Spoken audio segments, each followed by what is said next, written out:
Olá, sejam todos muito bem-vindos. Está começando agora mais um programa Edição Extra na tela da TVAL.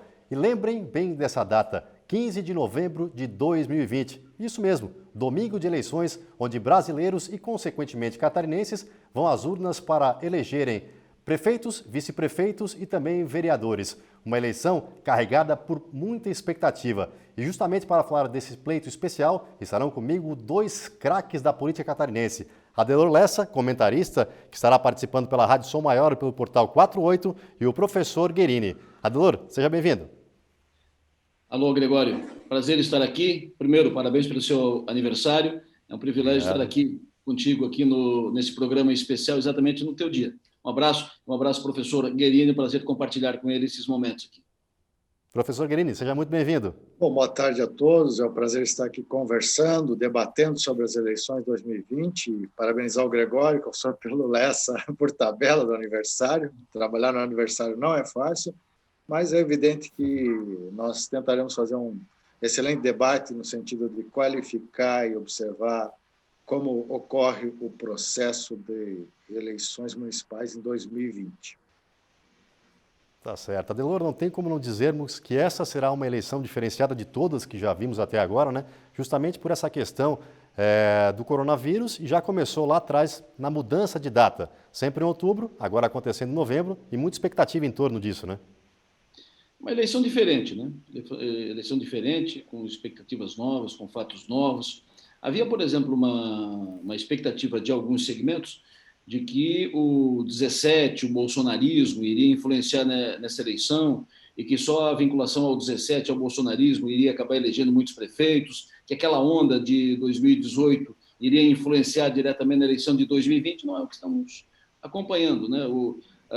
Algumas leituras por isso, né? Por exemplo, uma coisa é a onda de 2018, com as suas razões, com as suas motivações, com os fatos que a produziram e os elementos, os atores daquele momento, né? Então, que teria sido um fato específico, restrito, àquele momento, aquele ano, aquela eleição, aquela circunstância. Eleição municipal, outra eleição, outras motivações, outras circunstâncias, outros atores. Eleição municipal, você conhece bem os candidatos, conhece pessoalmente os candidatos normalmente, conhece o prefeito, conhece o vereador. Eleição para presidente, você vai por indicação. Poucos conhecem pessoalmente o presidente, até mesmo o governador. Agora, prefeito e vereador, não. Quanto menor a cidade, mais você conhece, mais intimidade, mais você conhece a vida pregressa, mais você sabe de cada um. Então, você não entrega a chave da sua casa para alguém que você não conheça, não saiba o passado.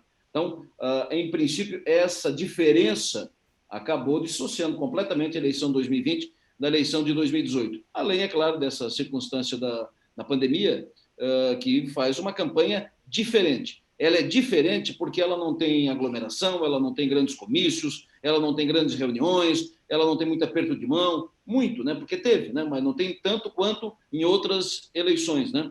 Mas, no restante, é uma campanha que segue com acirrada, né? Com momentos tensos em algumas cidades, por exemplo, no ambiente em que vivo aqui no sul catarinense, tem algumas cidades aqui que é no olho, entendeu? É olho por olho, dente por dente, entendeu? É eleição disputadíssima. Outras cidades, a situação mais tranquila, mais folgada para alguns candidatos. Professor Guerini, uma eleição realmente diferenciada, já começou pela mudança de data, como falamos, né, que era geralmente em outubro, foi para novembro.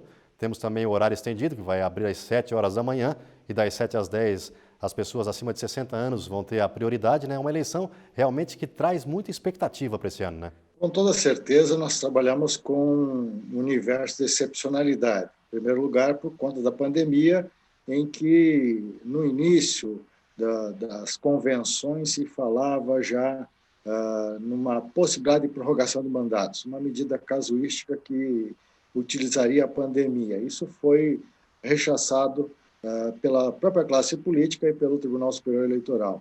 E essa prorrogação contava com a ideia de debelar aquela onda da pandemia, se bem que nós estamos vendo uma evolução da pandemia nos municípios e, obviamente, não dá mais para agora bloquear o processo eleitoral. Inevitavelmente, nós temos aí um outro fator, e eu concordo com o Adelor Lessa. aquela onda de uma extrema-direita polarizada no bolsonarismo, de uma direita raivosa, ela perdeu sentido porque as pessoas vivem no município e querem resolver seus problemas cotidianos, problemas usuais. Elas conhecem os candidatos a prefeito, a vereador, e, essencialmente, nós temos um outro fator, né? Esta eleição ela é o degrau para uma eleição futura em 2022, porque entra aí a cláusula de barreira, entra aí a noção de extinção e fusão de partidos, porque nós temos aí no universo dessa fragmentação partidária uma eleição em que a majoritária, candidatos a prefeito e vice-prefeito nas cidades, não coligam mais com o proporcional. E agora cada partido tem que lutar de forma encarniçada para garantir, obviamente, uma representação na Câmara. E também vai ter uma elevação no quociente eleitoral. Esse é algum elemento. O quociente eleitoral vai ditar a representação e que vai exigir do futuro prefeito eleito capacidade de diálogo, de governabilidade, porque ele vai trabalhar com uma Câmara muito fragmentada, embora concentrada nos partidos tradicionais. Um outro dado interessante, só para sintetizar, é que a própria divulgação das candidaturas demonstrou que, no universo aí de 6 grandes siglas partidárias tradicionais, você tem uma concentração de 60% dos candidatos. Ou seja, se for por proporção, nós já sabemos mais ou menos onde que está norteando o resultado e o comportamento do eleitor. E as pesquisas eleitorais também demonstram que essa vai ser uma eleição da reeleição. Ou seja, os prefeitos, embora muitos quisessem a prorrogação dos mandatos, eles estão sendo avaliados pela sua gestão, pelo que fizeram. E se são avaliados positivamente, muitos terão uma reeleição folgada. Eu cito o caso aí do Criciúma, que obviamente é o mais emblemático. Mas também Florianópolis, que apesar dos escândalos, tende a necessariamente encaminhar-se, provavelmente, para um primeiro turno. Mas eu estou falando em tendência, não, obviamente, não observando aí as nuances desses últimos dias. Mas na eleição proporcional nós não temos uma noção do que virá do eleitor. Essencialmente, o que não virá, primeiro, a radicalização, a polarização, o discurso raivoso e, essencialmente, uma Câmara que terá que ser mais propositiva ao diálogo, à construção de consenso e à busca de melhoria para os munícipes. Esse é o resultado de uma eleição municipal. E ainda vai pincelando mais ou menos o quadro eleitoral para 2022, tanto ao governo do Estado, quanto à presidência da República, aos cargos majoritários de deputado federal e ao senador. E, essencialmente, uma ausência que foi característica de Santa Catarina, mas também do Rio de Janeiro, o governador que não conseguiu colocar os seus candidatos na praça. Um governador que não conseguiu estabelecer um vínculo do seu partido, e o seu partido vai sair, com certeza, muito menor do que entrou nessa eleição. E, obviamente, os bolsonaristas mais entisicados, como eu gosto de dizer na ilha, esses sofrerão uma derrota fragorosa, porque o eleitor está tendendo à moderação. E a moderação significa resolver os problemas do município, buscar alternativas de uma gestão compartilhada, uma gestão mais transparente e, obviamente, uma gestão consensuada através de um diálogo imperativo entre legislativo e executivo, e o executivo tendo o maior canal de articulação com a sociedade, mais transparência. Adelor, como o professor Guerini falou, tem uma tendência muito grande no que diz respeito à reeleição, né? Será que isso pode se dar também à questão de uma campanha mais rápida, uma campanha em que pode se falar pouco com o público, com menos eventos, ou realmente está sendo julgado a pessoa que está no cargo hoje pela capacidade que ela teve? Olha, Gregório, eu penso que o doutor Guerini diz bem, eu assino embaixo, concordo com ele, acho que será uma campanha onde vai ser muito forte a reeleição, por vários fatores, por todos eles, pelo julgamento dos mandatos e tal, mas principalmente porque pouco tempo de campanha, movimentos restritos de campanha, e estava todo mundo com um olho no gato e outro na frigideira, né? Um olho na pandemia, outro olho na eleição. Então, todo mundo meio assustado na campanha, mas todo mundo com o pé atrás. Então, tudo isso acabou fazendo um clima tipo, vamos devagar. E na dúvida, deixa assim, depois a gente conversa. Deixa assim como está. A não ser em casos excepcionais, onde muito ruim, onde problemas, gestões desastrosas, e aí faz a mudança. Agora, via de regra, penso, salvo melhor juízo, as urnas vão mostrar que essa é uma eleição, concordo com o professor, que ela tem indicativo de recondução, indicativo de manutenção, de postergação. E também concordo, assino com o professor, que o primeiro derrotado dessa eleição é o governador Carlos Moisés. Sai fragorosamente derrotado, pelas razões todas que aconteceram durante o ano, mas veja, ele não emplacou nenhum candidato. Ele não emplacou em cidade, nem na cidade dele, que é Tubarão, ele conseguiu ter candidato a prefeito. Ele não participou do processo político porque está afastado e tal, enfim, mas antes disso ele não conseguiu articular nenhuma candidatura forte. O partido do governador Moisés, o PSL, desapareceu. Tem candidatos aqui, tem candidato ali, mas candidato forte para disputar a eleição. O governador tinha, e o seu partido, o comando do partido PSL, tinha a pretensão de ter algumas das principais prefeituras do Estado, calculava 50 prefeituras no Estado, muito longe disso, né? E não, aqui no Sul, por exemplo, não há nenhuma prefeitura importante que o PSL possa conseguir eleger, não há pelo menos projeção para isso, nem de prefeito ligado ao governador Moisés. Quem vier a se eleger, mesmo tendo relação com o governador Moisés, não será por ele, né? Será por si próprio, né? Pelos seus méritos. Então, nem o Moisés, nem a Daniela, nem governador afastado, nem governadora interina, nem governador nem vice, tiveram qualquer participação nesse processo político. E o bolsonarismo também, influência muito pequena. Nessa eleição municipal, as circunstâncias locais é que estão influenciando e decidindo e indicando o pleito, né? As circunstâncias locais, os fatores locais, as disputas locais que estão influenciando e encaminhando a eleição, com indicativo para recondução, para preservação, para manutenção. Professor Guerini, como o Adelor falou muito bem antes, essa é uma eleição também diferenciada no que diz respeito aos candidatos, porque eles são mais conhecidos, né? O candidato, ele já é o conhecido da população, tanto a prefeito, vice-prefeito, quanto o vereador. As pessoas conseguem conversar mais com eles durante o mandato, né? Com toda certeza, eu avalizo que é uma eleição circunstancial. Acho que o Adelor Lessa sente isso, porque ele trabalha com a mídia, vivencia isso. E também para vereador. É evidente que você tem que fazer uma articulação política que dialogue com a sociedade, que seja conhecida a sociedade. E aí vem a primeira lição: não adianta demonizar a mídia. Demonizar a mídia é hoje um dos elementos que vai distanciando determinados candidatos e determinados representantes políticos, não só em Santa Catarina, como no Brasil. A mídia faz o papel dela e faz muito bem, porque ela divulga para aqueles lugares, ou seja, ela ilumina onde existe uma certa penumbra. Da mesma forma, as redes sociais. Todo mundo achava que as redes sociais iam ser o fiel da balança nas eleições. Obviamente que nós vimos que o escândalo das fake news deu uma reduzida no ímpeto de muitos sujeitos que viviam no anonimato, em perfis falsos, e, obviamente, produziam notícias que denegriam a imagem, aquele assassinato de reputações. Isso também não funcionou na eleição. Eu vou dar um exemplo. Em São Paulo, o Russomano tentou emplacar uma fake news e foi rechaçado de pronto. Já está caindo pelas tabelas.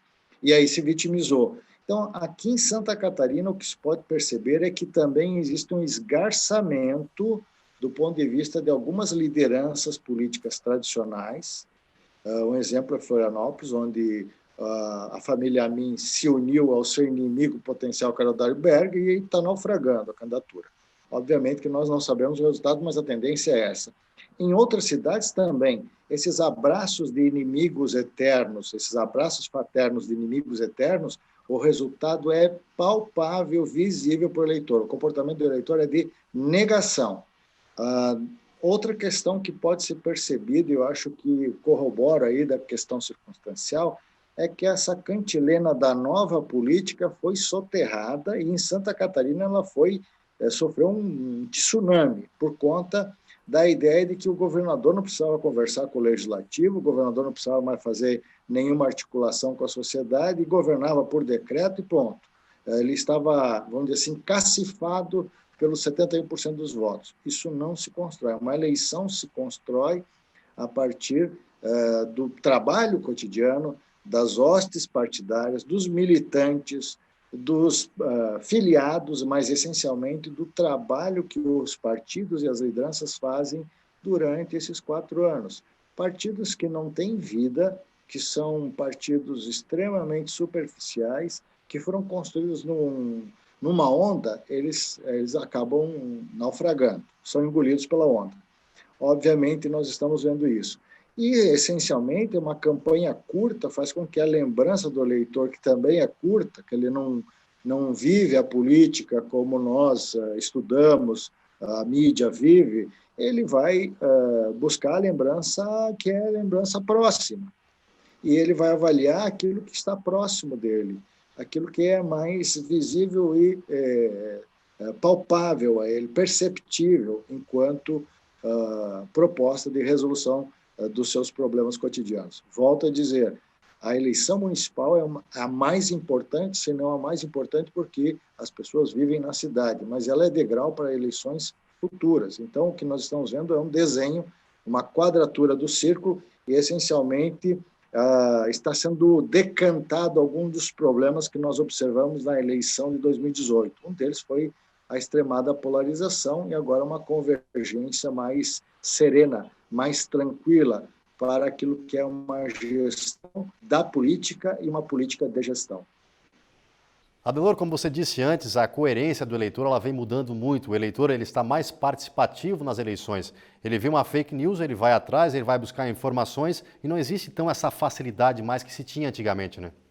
Não, os mecanismos à disposição e a proximidade com os candidatos, e também o eleitor o eleitor é sábio, né? O eleitor é esperto, né? Então, daqui a pouco ele já está vacinado com esse negócio de fake news, ele não embarca assim com facilidade, não é todo mundo que embarca com facilidade a toda hora. Antes, as pessoas embarcavam com uma facilidade, hoje não. Então, por exemplo, quando sai uma informação nova em relação a esse candidato, mas será? Porque esse candidato é vizinho dele, mora no mesmo bairro, mora na mesma rua, ou cruza com ele no trabalho, ou é da mesma empresa e tal. Então, ele vai acabar checando isso, vai perguntar para alguém e tal. Então, as coisas são um pouco diferentes. Em 2018, nós tivemos um fenômeno específico que, motivado, aditivado por várias circunstâncias, né, e que acabou gerando aquele quadro.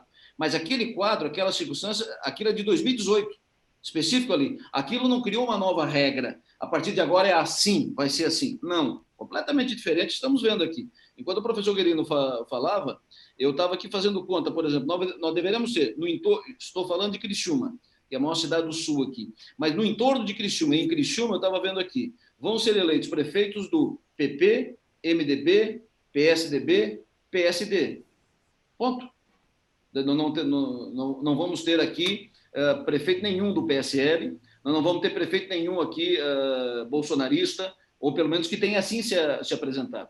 Ué, mas por quê? Porque não tem? Porque, por exemplo, os prefeitos que buscam a reeleição, eles estão há 4 anos falando, tergiversando, entendeu? E vem para não conseguir encaminhar uma reeleição, porque tem que ter feito um governo muito ruim, né? Porque eles têm uma vantagem assustadora, né? Uma vantagem muito grande, enorme em relação aos outros. Candidatos a vereador, então, nem se fala. Imagina, aqui em Criciúma, o candidato a vereador disputa com 250 concorrentes. Então, aquele que é vereador, ele está 4 anos falando, fazendo discurso na tribuna, ou tendo a oportunidade disso, né? Apresentando o projeto, dando entrevista na rádio, entrevista no jornal, falando, visibilidade. Os outros 230 candidatos, que aqui são 17 vereadores, os outros 223 candidatos, eles estão aparecendo agora, disputando espaço com 250 e aparecendo de vez em quando. E tem que gastar sola de sapato. Então, a disputa é muito desigual, muito desigual. Então, como eu disse antes, as pessoas estão acompanhando a eleição, um olho na frigideira, outro no gato. As pessoas mais preocupadas com a pandemia, ainda mais que os números estão voltando, do que com a campanha. Aí a campanha começou tarde. Não teve antes muitas reuniões e muitas discussões. Ela já começou tarde. Inclusive, como lembrou o professor, teve um momento em que vai ter ou não vai ter? Vai prorrogar ou não vai prorrogar? Isso não vai ter eleição. Não vai ter sim, não vai ter. Então, as pessoas foram ligar quase já praticamente na época das convenções. E depois começou a campanha. Então, esse é um quadro completamente novo. Primeiro, as pessoas não tiveram muita informação sobre os candidatos. Segundo, as pessoas se cuidaram mais com fake news, é claro, né? Isso é fato. Não embarcaram tanto. Essas ondas de fake news não pegaram tanto, não deram tanto resultado. E nós vamos ter uma eleição muito diferente de 2018. Perfeito. Então a edição extra vai para um breve intervalo. Daqui a pouco a gente volta. Não sai daí.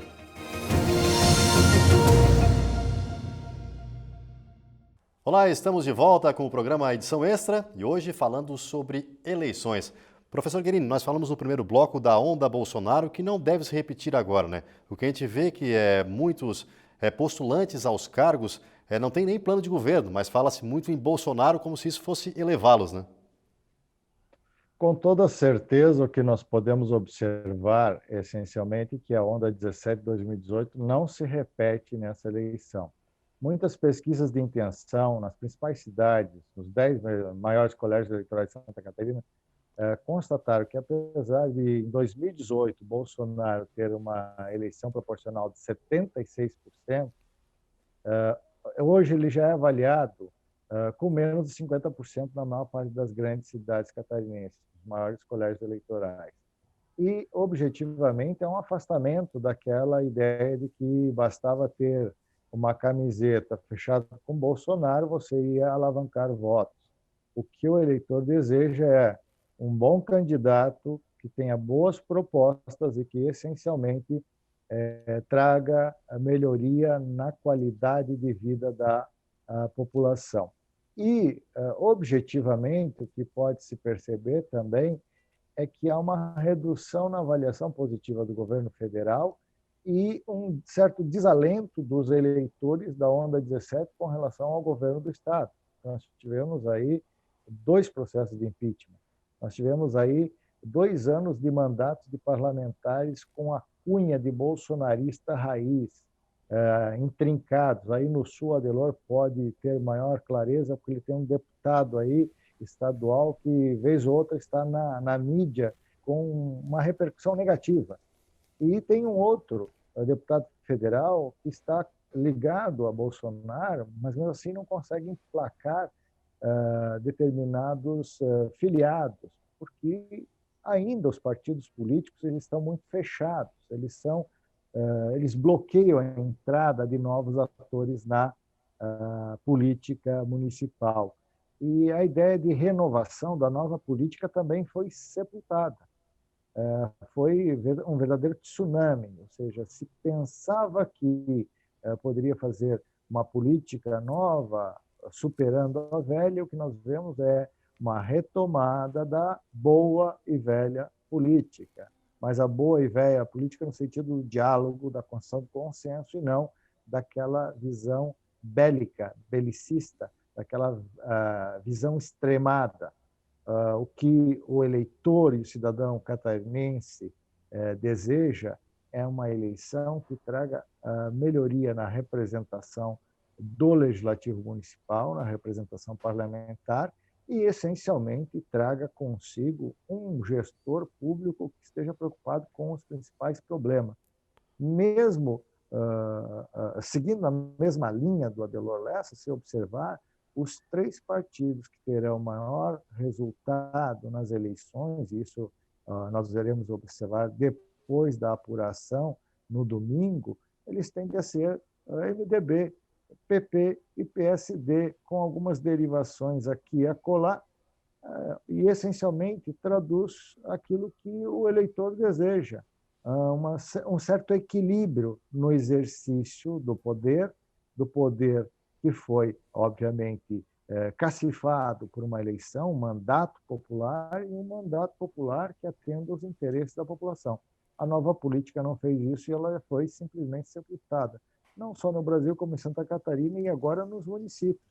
E os partidos que surgiram nessa esteira também saíram enfraquecidos, porque foram partidos criados rapidamente, sem uma estrutura, sem uma vida partidária, e digo mais, sem uma história e sem uma carta programática. Queiramos ou não, as boas e velhas agremiações políticas ainda têm história para contar tem uma carta programática e isso conta muito na decisão do voto nas eleições de 2020.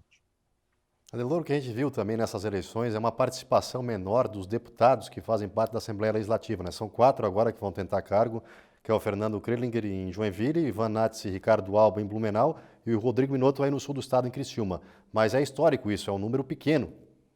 Muito pequeno, muito pequeno. Inclusive, em Criciúma, o Minotto é candidato e, estrategicamente, a candidatura do Minotto tem uma justificativa. Isso não é diminuir a sua candidatura, mas é um fato, né?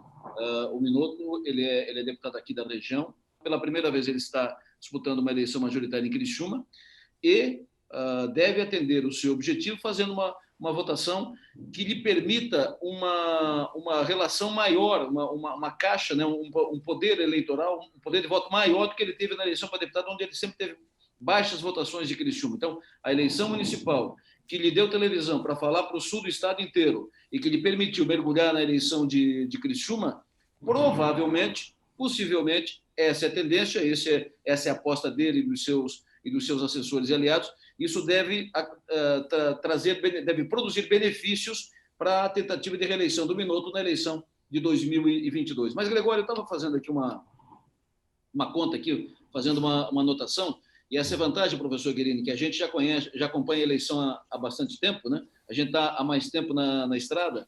Eu estava lembrando aqui a eleição de 1994. Eleição de 94, eleição anterior, eleição de 90 ou 94, enfim, nós tivemos uma eleição presidencial em que o Brizola, isso em 89, salvo o melhor juízo, o Brizola foi muito bem em Santa Catarina. O Brizola, no sul do estado, em várias regiões do estado, o Leonel Brizola, candidato a presidente, foi muito bem.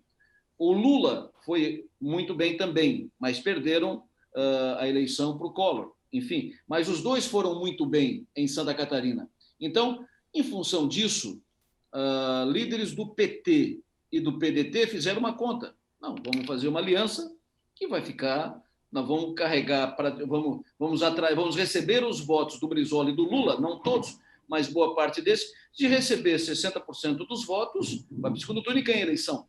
Era uma conta, só que política não é matemática, não é assim. E foram longe, né, de disputar efetivamente a eleição. O projeto naufragou, porque, repito, política não é matemática, não é assim, não é somar 2 mais 2 que vai dar 4 na eleição seguinte. Transfiro isso para cá. Muitos acreditaram que a onda bolsonarista, o Bolsonaro em Criciúma fez 80% dos votos. Bolsonaro em Criciúma ainda tem uma aprovação do seu governo de 60%, pouco mais, pouco menos, mais ou menos isso, aprovação do seu governo. Então, muitos raciocinaram que colando no Bolsonaro, sou bolsonarista, colo no Bolsonaro e vou embora. Né? Porque, mas Bolsonaro tem 60%, eu estou garantido. Mas, repito, política não é assim, não é matemática, né? Não é patrimônio. Esses votos são do Bolsonaro, esses votos não eram do Lula e não eram do Brizola, e daí pode transferir, e aí transfere para o Gregório, transfere para o Guerini, para o João, para o Paulo, para o Antônio. Cada eleição é uma eleição, cada eleição tem uma história, cada eleição tem as suas motivações. Então, muitos bolsonaristas, aqui em Criciúma, por exemplo, tem uma candidata ligada ao Bolsonaro, amiga dos filhos de Bolsonaro, tem o Bolsonaro no seu programa de televisão, tem fotos e depoimentos e tal, e ela não vai passar de um dígito na eleição. Eu estou fazendo isso considerando as pesquisas. Vai ficar na margem de erro, né? Na margem de erro. Quase. Então, aqui, em Criciúma ainda, do mundo que eu conheço, né? O Clésio Salvaro, que é o atual prefeito, ele votou no Alckmin, fez campanha para o Alckmin, ele é do PSDB, ele deve ser cabo eleitoral do Dória em 2022 e está fazendo 70%, ele tem 72% das intenções de voto. Provavelmente será reeleito com uma faixa importante, talvez com a vitória, com o maior percentual das eleições. Então, eleição não é matemática, não é o professor Guerini tem 70%, então eu vou ser o candidato do Guerini e eu vou ter 70%. Não é assim. As pessoas são inteligentes, o povo é sábio, não dá para enrolar com facilidade. Às vezes ele não toma as decisões mais acertadas pela sua ótica, mas sempre tem um sentido, entendeu? Mesmo que quando ele vai para cá ou ele vai para lá, ele sempre tem razões para isso, né? Tem motivações que levam às suas decisões. E, professor, com relação à participação dos deputados estadual ficou baixo, mas com relação aos deputados federais, se considera alto. Dos 16, 4 estão participando, né? Ângela Min em Florianópolis, Carmen Zanotto em Lages, Darcy de Matos em Joinville e o Pedro Kissay em Chapecó. O Pedro Kissay que vai sair a vice, né? Então foi uma participação boa na questão federal, né? Com toda certeza, eu concordo que os quadros partidários estão demonstrando uma certa exaustão. E essa exaustão nos quadros partidários faz com que as lideranças tenham que ser colocadas à prova a todo momento. Exemplo, Ângela Min em Florianópolis, o próprio Pedro Kissay em Chapecó. Então, o que está acontecendo é que não existe uma renovação nos quadros partidários por um certo bloqueio à abertura e participação de novos atores na política partidária. E esses novos atores, quando fizeram em pequenas siglas. Essas siglas tendem a desaparecer a partir de 2022. Volto a dizer, é uma eleição que, apesar de ser fragmentada, tem uma concentração em 6 grandes siglas em Santa Catarina, 10 no Brasil. Nós já sabemos mais ou menos como é que vai se alinhando pelo perfil ideológico. Essencialmente, também não se elege poste. E colocar um novo nome na praça para disputar uma eleição, na prateleira eleitoral, também não é do dia para a noite. Você não faz essa reposição de quadros partidários. Ou seja, está faltando aquilo que se chama vida partidária. E essa vida partidária, ela exige um contato com a realidade, uma vinculação com a realidade.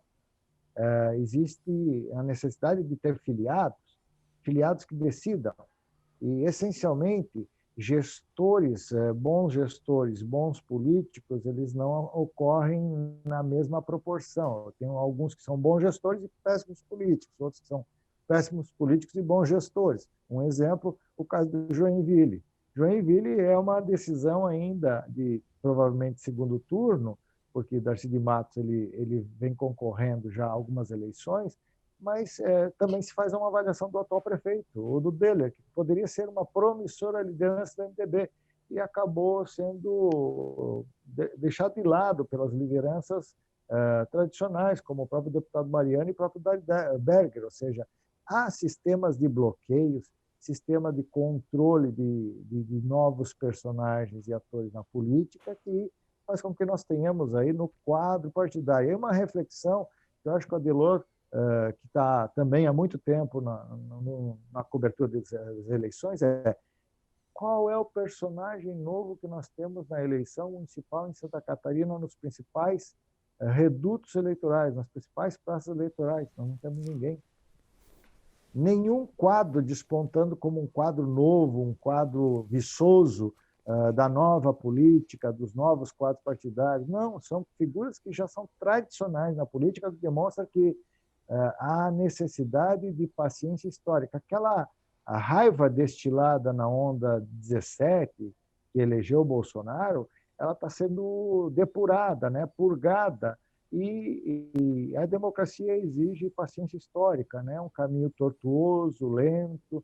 Nós estamos tensionando muito com as instituições democráticas, mas, essencialmente, os partidos políticos ainda estão a dever uma explicação ao eleitor e, ao mesmo tempo, explicitar por que eles não renovam. Mais ainda, eu diria, por que no quadro de candidaturas postas ainda nós estamos no limite da cota feminina, 32%, quase 33%, no Brasil 31%, porque nós não temos mais se a maioria do eleitorado é feminino. E, essencialmente, a outra cota, a de negros. Ou seja, nós precisamos criar mecanismos inclusivos de participação. Lembrando aí o caso da eleição americana, que nós temos a primeira mulher negra vice-presidente da República, ainda que não oficializado o resultado, mas isso é sintomático. Então, se nos Estados Unidos, que é um farol e referência para a democracia liberal, Aqui no Brasil nós temos que ter paciência histórica e o eleitor, obviamente, vai aprendendo a cada eleição. Eu creio que muitas vezes o reflexo dos eleitos e dos representantes é também no eleitor que não se responsabiliza pelo seu voto, um voto fulanizado, um voto desassociado de um quadro programático do partido, e daí o resultado é o pior possível, representantes de baixa qualidade. Nós temos alguns exemplos que eu não preciso nem citar porque é visível. Nós precisamos de quadros com boa capacidade legiferante no legislativo, fiscalizatória, e quadros de gestores públicos cada vez mais eficazes, eficientes e, por assim dizer, efetivos na resolução dos problemas da municipalidade. Adelor, depois a gente vai falar um pouquinho das eleições nos Estados Unidos, comparar um pouquinho com o Brasil aqui, fazer uma analogia das eleições dos Estados Unidos. Mas o que se confunde muito aqui nas eleições é aquele esquema de Guerini, ele é deputado federal, vai fazer muito voto, então ele vai acabar indo para uma prefeitura, vai ser um bom candidato, e as pessoas realmente olham como se viesse um deputado federal e fosse fazer muito voto por ser um deputado federal. Mas, como você disse antes, é uma eleição diferente, né? Municipal é outra coisa. Ô, Gregório, o professor Guerini estava falando sobre o que as eleições aqui vão produzir, né, para a eleição de 2022. O único nome que eu anotaria, professor, que não é novo, né, porque ele está disputando a reeleição, é o prefeito de Jaraguá do Sul, o Antídio Lunelli, do MDB, que pode ser um nome novo para a eleição estadual de 2022. Fora isso, 2022, deveremos ter os nomes que estão aí. O Salvaro, o Jean Loureiro, o Dário Berger, os nomes que estão aí, entendeu? O Napoleão, o Raimundo Colombo, o Zamin, entendeu? Então, nada de novo. Não, mas até lá surge. Mas não, a eleição vai acabar agora, já é 2021, você não vai produzir uma liderança nova, né? Não vai surgir uma liderança nova no estado como Santa Catarina em tempo de se habilitar para disputar a eleição efetivamente para 2022. A disputa de 2022 ficará por aí, esses nomes consagrados praticamente na eleição desse ano de 2020. Quando se fala na nova política, aí muita bobagem é dita, porque nova política, não vou me relacionar com os políticos.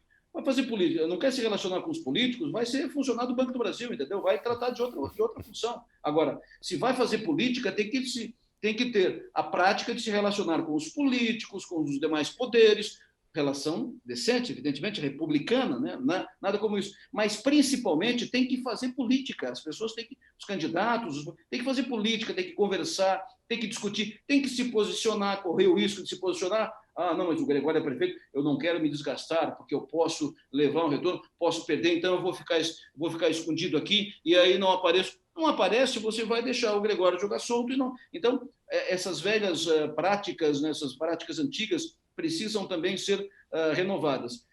O que eu acho interessante nessas novas engenharias, essas novas ferramentas que temos à disposição, fake news foi um vírus que veio e que agora a sociedade está administrando. Mas essas ferramentas trouxeram a oportunidade de agilidade da informação. A imprensa cumpre o seu papel muito bem e as redes propagam o trabalho da imprensa séria e honesta. Então, político que fica escondido, acabou-se, não cresce, não avança, não propaga. Político que antes você ficava escondido, aparecia de 4 em 4 anos, porque as informações eram diminutas, né? Não estavam tão acessíveis. Hoje não. Hoje quem fez o deputado falou aqui, a gente está sabendo na hora. O vereador fez o projeto aqui, a gente está sabendo na hora. Política assume posição, a gente acompanha. Quem não assume é esquecido. Então, acho que esse modelo de fazer política, nova política, não, é modernizar o processo político que sempre foi feito. É modernizar, é avançar, é acompanhar as novas práticas e acompanhar essas novas ferramentas que temos à disposição. Essa eleição mostra muito isso, né? Muito isso. Política tem que fazer política, utilizar as ferramentas e estar presente. Quem não estiver presente, fica na estrada. Perfeito, então. Vamos para mais um intervalo e daqui a pouco voltamos com o último bloco do Edição Extra. É um instante só. Estamos de volta com o último bloco do Edição Extra e falando sobre eleições. E agora vamos a algumas dicas de Daniel Cel, ele que é diretor-geral do Tribunal Regional Eleitoral. Confira. Desde o início da pandemia, a Justiça Eleitoral tem se preparado para minimizar o risco de contágio no dia da eleição e garantir que os eleitores possam, em segurança, exercer o seu direito democrático. Inúmeros milhares de equipamentos de proteção individual para mesários e eleitores foram doados. Nós temos mudança na regulamentação, mudança no fluxo de votação, que permite ao eleitor menos interação e sempre limpeza e higienização das mãos.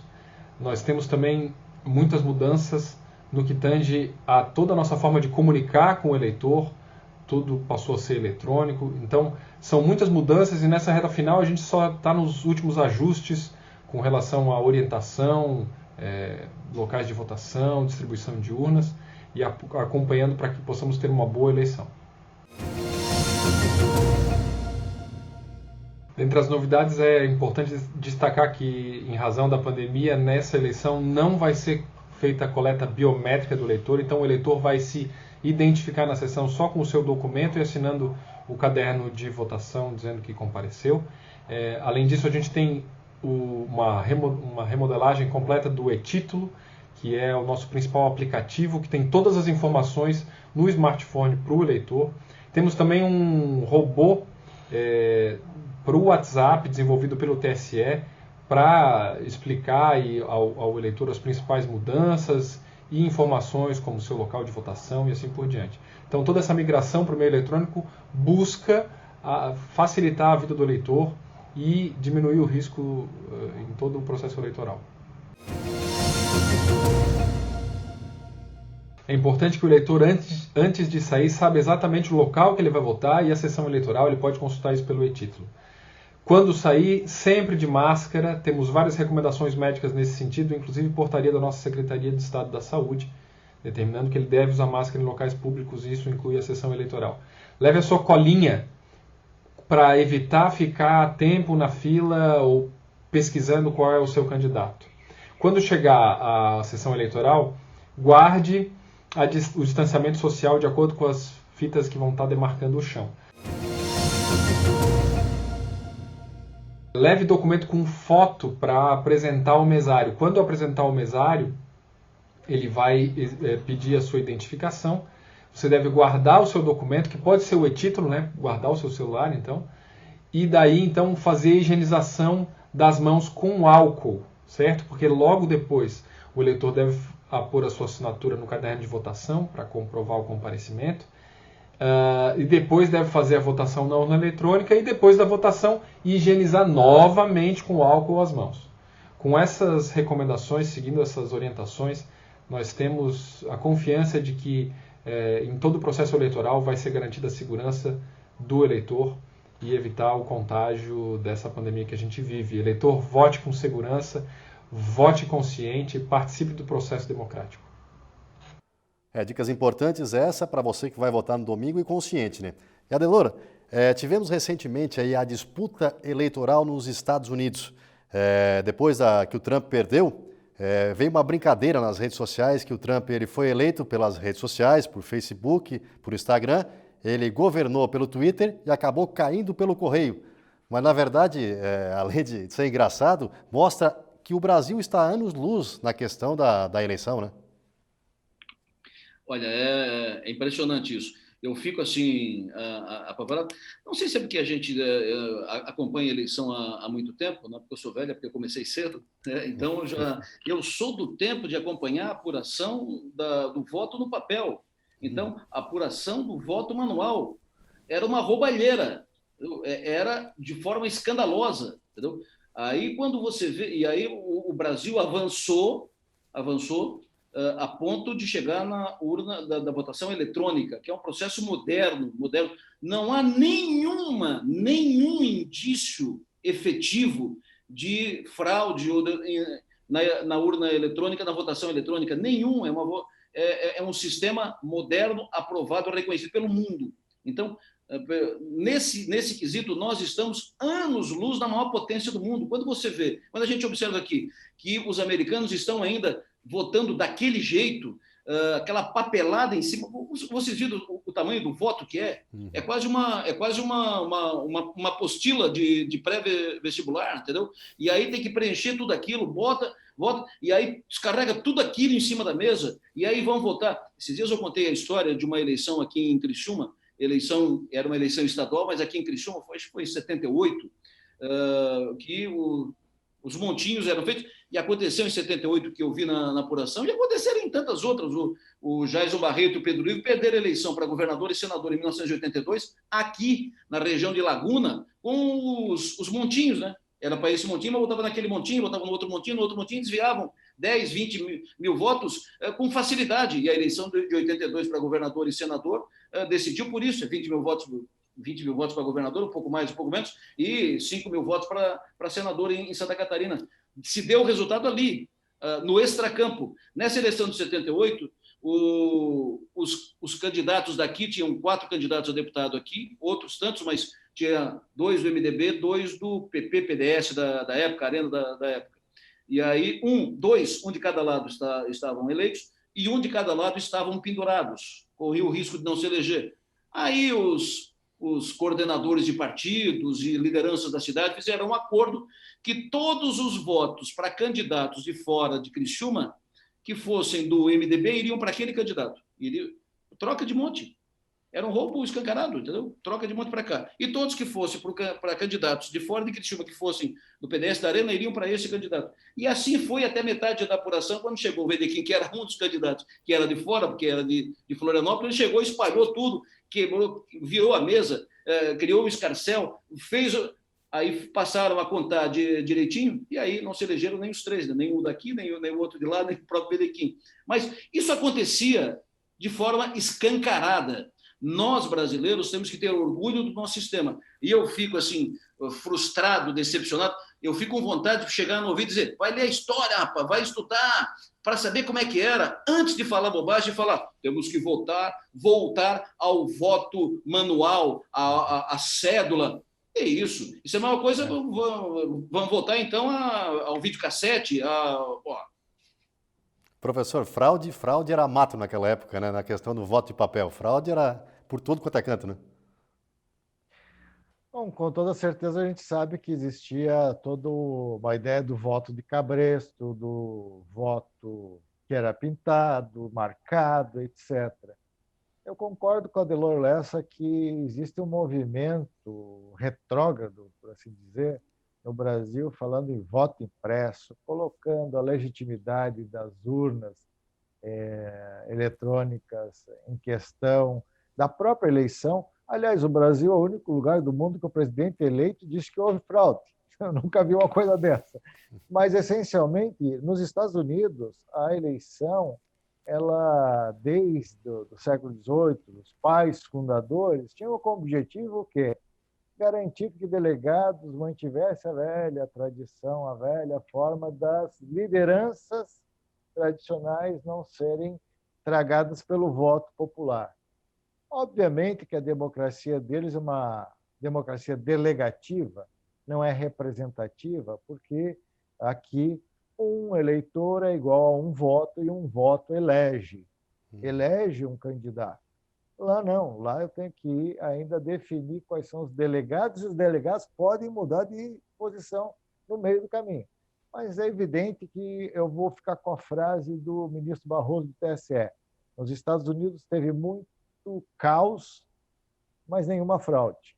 E tanto que o promotor-geral já alegou que essa ideia de fraude não tem substância, não tem prova, e aquele indivíduo do Correio que falou objetivamente da fraude voltou atrás porque ele poderia sofrer um processo por denunciação caluniosa.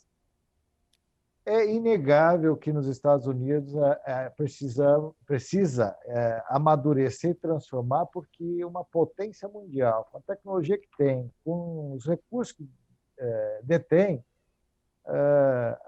sofreu um revés diante de uma república como o Brasil, cheia de conturbações, que às 10 horas da noite nós teremos o resultado de todas as cidades do país, com exceção do Amapá, que foi decidido agora a capital Macapá por um infortúnio. Mas nós saberemos, provavelmente até às 8 horas da noite, aqui em Santa Catarina, todos os resultados dos 295 municípios, e se terá segundo turno nos 3 colégios eleitorais, Joinville, Florianópolis e Blumenau. e mais todos os vereadores eleitos, sem nenhum problema. Obviamente, colocar em questão, e eu concordo com a Delor Lessa, tem que ler a história, colocar em questão a eleição por urna eletrônica é de uma estupidez histórica, de uma falta de leitura da história, e quem não viveu a história. Eu me lembro que eu, quando era estudante no movimento estudantil, eu ia acompanhar a eleição para ver a contagem dos votos no ginásio do SESC. Aquele movimento era pulsante, porque quem lutou por eleição de presidente a prefeito, eleições diretas em todos os níveis, quem viu a transição democrática, ele vê a importância da democracia, do voto, e mais do que isso, de um Estado que hoje, por pior que estejam as condições conjunturais, as escolhas individuais que levaram a determinados representantes a estarem governando, por pior que seja a escolha da maioria. E essa regra da maioria está sendo respeitada, dentro da institucionalidade, não fora. Então, é inegável que dia 15, dia da proclamação da República, é dia também de saudar o dia em que o cidadão ele está investido de poder, e de um poder que, apesar de ser simbólico, é um poder efetivo, de mudar os destinos da sua cidade, da sua representação parlamentar. E comparando com os Estados Unidos, nós vemos uma eleição em que as mulheres e os negros decidiram o voto pró-democrata, pró-Joe Biden. Mais do que isso, elegeram uma vice-mulher, algo histórico. Então, a democracia ela exige, mais do que nunca, paciência histórica e, obviamente, uma memória histórica. A Delor participou de movimento estudantil, sabe da história. Eu já estive em algumas eleições na Universidade Federal, eu sempre lembro assim, vocês não viram nada, já teve eleição em centro acadêmico, teve empate. E depois nós descobrimos que as cédulas eram de alunos que estavam com a matrícula trancada. E gente que hoje fala em ética na política, mas funcionou. Isso era um tempo, passou. Agora nós estamos num outro tempo em que o controle social, em que a mídia, as redes sociais exigem mais transparência. E nos Estados Unidos o que nós vemos é um caos na eleição, no processo eleitoral, mas um caos provocado mais pela figura de um demagogo populista que tem um viés autoritário. E cabe a todos os democratas, a todos os progressistas lutar para que se respeite a regra da maioria, até porque o voto popular nos Estados Unidos deu vitória ao democrata, e ele ganhou também nos delegados, provavelmente vai fazer 304 delegados após a contagem final e a divulgação oficial em 8 de dezembro, se não ocorrer nenhum revés jurídico. E aqui no Brasil, nós teremos pouquíssimos casos, algum outro caso focando de impugnação e deferimento, mas na prática o voto popular é respeitado e a lógica, o desejo do cidadão, da escolha livre, da escolha esclarecida, apesar de uma campanha muito curta, também será respeitado.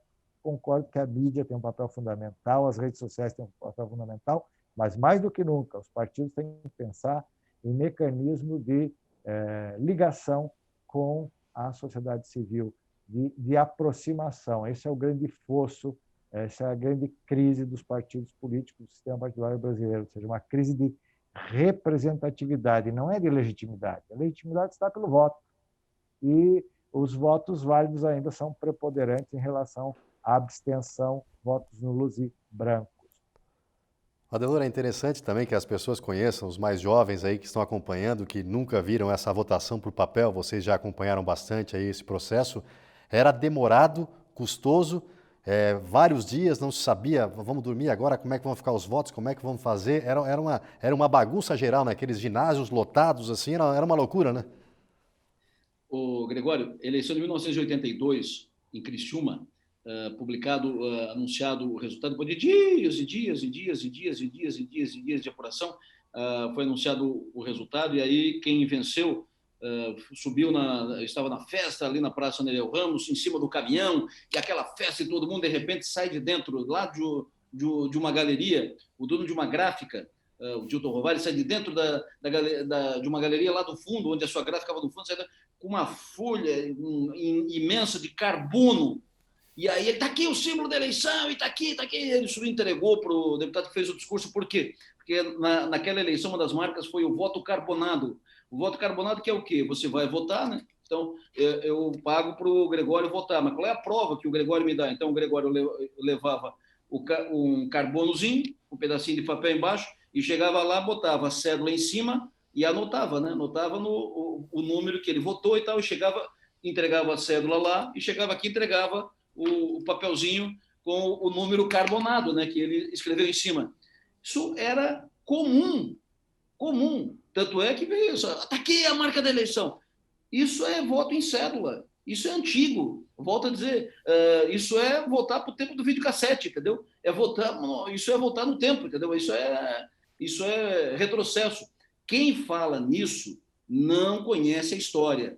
Quem fala nisso nunca ouviu falar de eleição, está chegando de paraquedas agora, está se achando o dono da verdade. Porque os Estados Unidos fazem, eu também devo fazer. Isso é uma tradição americana, entendeu? Que ainda está, os Estados Unidos ainda está preso a essa tradição, que vai modernizar, é evidente, porque isso é suscetível a problemas. Não estou dizendo que roubaram lá a eleição americana, não estou dizendo que desviaram, mas é suscetível. E isso abre espaço para. Então, é claro que tem que tratar disso com mais vezes, a gente tem que falar mais disso. Eu ficaria aqui, e tenho certeza que o professor Guerini também, nós ficaríamos aqui até amanhã contando casos e episódios que, no fim, analisando isso hoje, tratando disso hoje, a gente ri, porque seria cômico se não fosse trágico na época, entendeu? São muitas evidências, muitos casos. Eu conto uma história lá de Araranguá, quando eu era garoto, ainda acompanhava a eleição. O meu pai estava no rádio com o ouvido aqui grudado, acompanhando a apuração. Um candidato estava na frente, o outro, daqui a pouco, o candidato, que era de oposição, subiu um pouquinho, subiu, abriu uma margem, faltou luz. Acabou a luz. Acabou a luz, 2 horas depois, 3 horas depois, amanheceu o dia, voltou a luz, o outro candidato ganhou a eleição. Ora, bolas. Entendeu? São os milagres, são as coisas que aconteciam. Isso é voto de papel, voto do papel, que você manipula, pega o papelzinho daqui, bota o papelzinho para ali, ninguém aparece, ninguém viu, e toca a ficha, e depois tem um caso, inclusive, que teve problema na urna e tal, não sei o quê, aí como é que faz, como é que não faz, e aí foram para cima, não, vamos recontar, incinerei os votos. Mas como?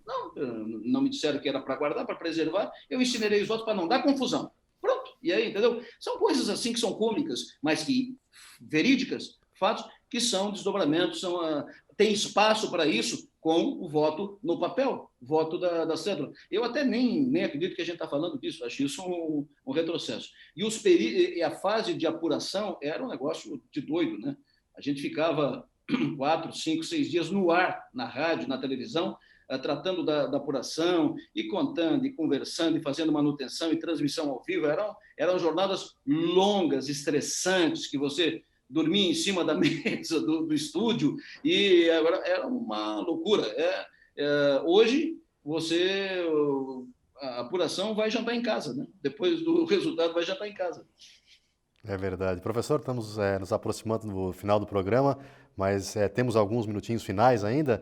É importante enfatizar que, independente se for reeleição ou se a pessoa se eleger pela primeira vez, vai ser um ano bastante duro ali na frente, né? Por questão do coronavírus, alguns cofres estão meio que quebrados, algumas prefeituras, vai ser complicado administrar, né? Com toda certeza, nós teremos 2 impactos que são marcantes. Primeiro, se a pandemia se prolongar por muito tempo, aí vai exigir esforço contínuo dos gestores municipais e dos governos estaduais e do governo federal para que nós superemos até a chegada da vacina. Segundo aspecto é que os caixas dos municípios estarão em regime de austeridade, até porque a atividade econômica não está girando no mesmo patamar de antes da pandemia. E há uma redução da expectativa de arrecadação, queda nos repasses. Isso significa que o governo eleito de 2021 começará sob o signo da austeridade.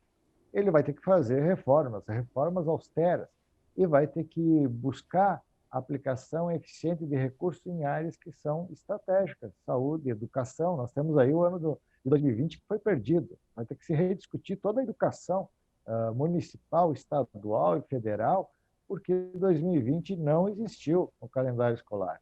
E vai ter que buscar alternativas de reforço. Mais do que isso, é um momento também dos governantes, diante desse caso que a gente está vendo aí de suspeitas, de corrupção, de desvio ainda de recursos, de se falar em governos eletrônicos, usando esse aprendizado que nós estamos tendo em época de pandemia, né? De conversar à distância, de usar todo esse know-how tecnológico, também de aproximar o munícipe, o cidadão, da gestão através de ferramentas de transparência de gestão, de publicação. A lei de acesso à informação é isso, dá maior capacidade do eleitor ver o que está acontecendo com as finanças municipais, como se distribui os recursos. Mas 2021 será um ano muito difícil e 2022 será talvez um ano também sob a égide da recuperação, mas uma recuperação lenta e gradual. E, para finalizar, obviamente, a questão política. Será um gestor que terá que governar com partidos e com coalizões que sejam orientadas por programas. Não dá mais para fazer cooptação. Então, nós vamos falar de uma gestão muito mais eficiente, muito mais eficaz, orientada para o cidadão, para as pessoas e, obviamente, para a melhoria da qualidade de vida. Perfeito. Infelizmente, o nosso tempo chegou no fim. Adelor, muito obrigado pela participação, novamente, por trocar informações, trazer essa história que você já acompanha há muito tempo da política. Muito obrigado por participar mais uma vez do Edição Extra. Gregório, é sempre um prazer estar aqui, né? Esse negócio de acompanhar a política há muito tempo está me chamando de velho, né? Não é velho, que acompanha desde cedo. Começou cedo. Mas é sempre um prazer estar aqui, ainda mais nesse dia de hoje, né? O dia do teu aniversário. Seja faça feliz cada vez mais. Um abraço para o professor Guerini, um prazer dividir com ele. É uma honra estar aqui. Um abraço para vocês, sucesso e energia. Professor, muito obrigado pela participação e por trazer tanto conhecimento aí para o Edição Extra. Obrigado também, um prazer conversar com a Adelor Lessa, que é essa expressão do Sul aí na comunicação. Eu acompanho, leio todos os dias, todos os blogs possíveis e acompanho as notícias aí do Sul, muitas vezes informado. Gregório, e obviamente esse espaço aí concedido para a gente dialogar sobre um assunto tão importante que são as eleições, que é democracia, e de forma mais clara, esse diálogo, esse debate tranquilo, esse debate que busca qualificar e informar o cidadão catarinense, a todos que participam. E, novamente, parabéns, Gregório. Vida longa e sucesso. Muito obrigado, muito obrigado. E com isso, a Edição Extra de hoje vai ficando por aqui. Muito obrigado pela audiência. E domingo, já sabem, o voto consciente. Até a próxima.